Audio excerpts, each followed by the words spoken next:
Vi begynder med musik, for i dag var der for 8. gang Melodi Grand Prix for efter- og ungdomsskoler i Sønderjylland.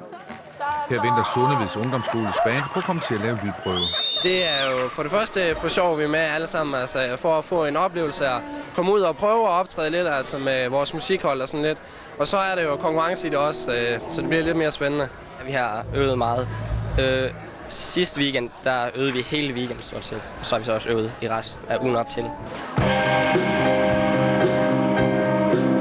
Der er 15 bands med i dag fra lige så mange ungdomsskoler, så der er ikke meget tid til at prøve.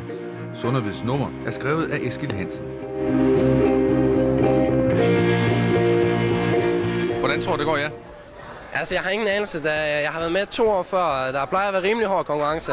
Vi håber på at blive blandt de 5 bedste. Det er en betingelse for at være med, at de unge selv har skrevet både sang og musik. Vinderen får ikke bare æren, men får også adgang til at producere vindernummeret i et professionelt studie. Hvis ikke vi vinder, så bliver jeg skuffet. Nej, det ved jeg ikke. Vi er ikke kommet for at vinde. Jo, selvfølgelig er vi det. Men vi er kommet for at deltage, og vi er kommet for at vise, hvad vi kan. Betyder konkurrenceelementet noget? Jamen, det betyder selvfølgelig, at der er en gulerod i den anden ende, at man får sit nummer indspillet i et professionelt musikstudie.